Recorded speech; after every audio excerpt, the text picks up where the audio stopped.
तर शिरोली नाका पुलावरून 4 चाकी कोसळली आहे। यात एका जणाचा खरं तर मृत्यू झालाय, तर 3 जण जखमी झालेले आहेत। जखमींवर खासगी रुग्णालयात उपचार सुरू आहेत। कोल्हापूर शहराचा एंट्री पॉइंट असलेला शिरोली नाका दरम्यान जुन्या पुलावरील सुरक्षा कठडा तोडून 4 चाकी गाडी 30 फूट खाली कोसळली।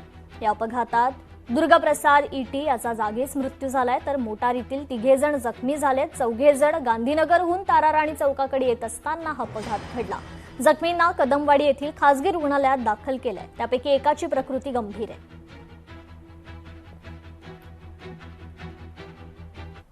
छत्रपती संभाजीनगरात आठवडाभर पावसाचा अंदाज आहे। पुढील 2 दिवस जिल्ह्याला पावसाचा येलो अलर्ट देण्यात आलाय। विजा आणि वादळी वाऱ्यांसह पावसाची शक्यता आहे। 9 जूनपर्यंत शहरात हलक्या ते मध्यम स्वरूपाच्या पावसाचा अंदाज आहे। जिल्ह्यात पावसामुळे नागरिकांना उकाड्यापासून दिलासा मिळणार आहे। प्रशासनाचं नागरिकांना सतर्क राहण्याचं आवाहन आहे।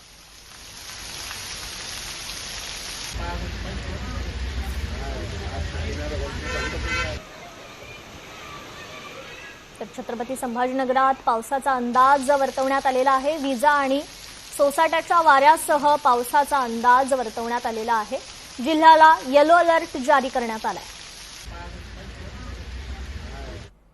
एका डॉक्टर महिलेला गुंतवणुकीचं आमिष दाखवण्यात आलं आणि याचाच 4.5 कोटींचा गंडा घातला। व्हॉट्सअॅप ग्रुप आणि बनावट वेबसाईटच्या माध्यमातून ही सायबर फसवणूक करण्यात आलेली आहे।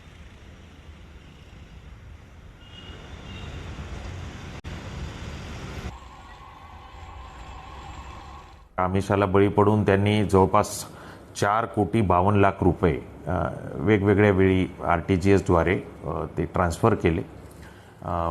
त्यांना जेव्हा लक्षात आलं की आपल्याला हे पैसे विड्रॉ करता येत नाहीत आणि आपली फसवणूक झाली, मग त्यांनी सायबर पोलीस स्टेशनला छत्रपती संभाजीनगर आयुक्त कार्यालयातील तिथं संपर्क साधला। त्या आल्या तात्काळ मग सायबर पोलीस स्टेशनद्वारे त्यांची तक्रार NCCRP पोर्टलवर नोंदवण्यात आली आणि त्यांचे जे पैसे गेले होते त्यापैकी 1,31,00,000 रक्कम फ्रीज झाले।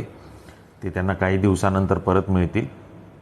या संदर्भात पुंडलिकनगर पोलीस स्टेशन येथे IT ॲक्ट आणि BNSच्या रिलिव्हंट सेक्शन खाली गुन्हा दाखल केलेला आहे आणि पोलीस तपास करत आहेत।